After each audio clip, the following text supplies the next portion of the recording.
ભાવનગરના વિઠ્ઠલવાડીમાં થયેલ ફાયરિંગનો મામલો. સારવાર દરમિયાન બીજા ભાઈનું પણ મોત નીપજ્યું. ભાવનગરના વિઠ્ઠલવાડીમાં ગત 13 જૂનના રોજ ધોળા દિવસે ફાયરિંગની ઘટના બની હતી, જેમાં 2 લોકો પર ફાયરિંગ કરવામાં આવ્યું હતું. એક વ્યક્તિનું મોત થતાં ચકચાર મચી જવા પામી હતી, જ્યારે અન્ય એકને સારવાર માટે ખસેડવામાં આવ્યા હતા. હવે સારવાર લઈ રહેલા બીજા ભાઈનું પણ મોત થતાં મામલો હવે ડબલ હત્યાનો બનવા પામ્યો છે. પરિવારે પોલીસ પાસે યોગ્ય કાર્યવાહીની માંગણી કરી છે અને ગુનેગારોને કડક સજા થાય તેવી પણ માંગ કરવામાં આવી છે. અહેવાલ ફિરોઝ મલેક, ભાવનગર.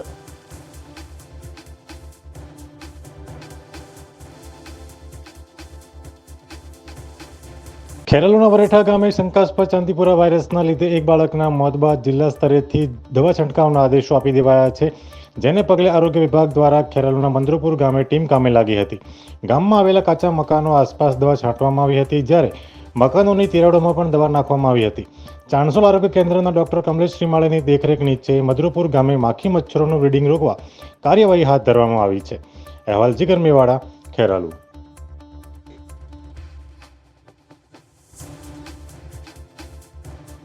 ડભોઈ પોલીસે 3330 નંગ બોટલ દારૂ સાથે આઈસર ઝડપી પાડ્યું. ડભોઈ તાલુકાના કરનેટ ગામ પાસેથી બાતમીના આધારે ડભોઈ પોલીસે વિદેશી દારૂ ભરેલા આઈસરને ઝડપી પાડ્યું છે. પોલીસે આઈસરની તપાસ કરતા અંદરથી 3330 નંગ બોટલ વિદેશી દારૂ મળી આવ્યો હતો. પોલીસે દારૂ અને આઈસર મળી કુલ કિંમત ₹1,27,650ના મુદ્દામાલ સાથે 2 ઇસમોની અટકાયત કરી વધુ કાર્યવાહી હાથ ધરી હતી. અહેવાલ ફઝલ રઝાક ખત્રી, ડભોઈ.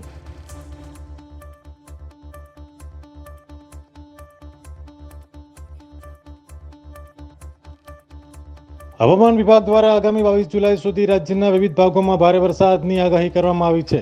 રાજ્ય પર એક સાથે વરસાદની 4 સિસ્ટમ સક્રિય થતા ભારે પવન સાથે ધોધમાર વરસાદની સંભાવના છે, જેમાં સૌરાષ્ટ્ર અને દક્ષિણ ગુજરાતમાં ભારેથી અતિભારે વરસાદની શક્યતાઓ વ્યક્ત કરવામાં આવી છે.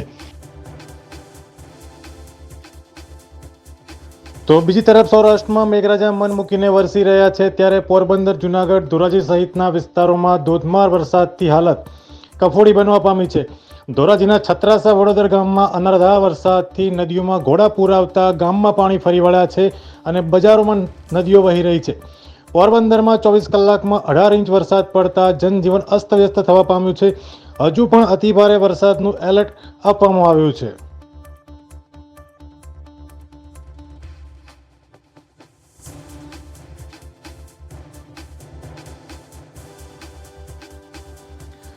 ભાવનગર શહેરના ખીજવાડી શેરીમાં આવારા તત્વોનો ત્રાસ, દુકાનોમાં કરી તોડફોડ. મળતી માહિતી મુજબ ભાવનગર શહેરના વડવા ખીજવાડી શેરીમાં કટલેરીની દુકાન ધરાવતા સવજીભાઈ મેરની દુકાનમાં તોડફોડ કરી અને એક યુવાને આતંક મચાવ્યો હતો. જ્યારે 1 કલાક સુધી ધમાલ મચાવી આ બનાવ બનતા લોકોના ટોળા એકઠા થઈ ગયા હતા. પોલીસ ઘટના સ્થળે પહોંચીને શખ્સને ઝડપી લઈ ધોરણસરની કાર્યવાહી હાથ ધરી હતી. અહેવાલ ફિરોઝ મલેક, ભાવનગર. જૂનાગઢમાં ભારે વરસાદના પગલે અનેક ગામો બેટમાં ફેરવાયા છે. જૂનાગઢના માંગરોળ તાલુકાના ફુલરામા ગામમાં ઘૂંટણસમા પાણી ભરાતા ગામ બેટમાં ફેરવાયું છે. લોકોના ઘરોમાં પાણી ઘૂસતા લોકોને પારાવાર મુશ્કેલીનો સામનો કરવાનો વારો આવ્યો છે. ગામ હોય કે ખેતર, હાલ બધું જ પાણીમાં ગરકાવ જોવા મળી રહ્યું છે. લોકોની ઘર વખરી પડી જતા નુકસાન વેઠવાનો વારો આવ્યો છે.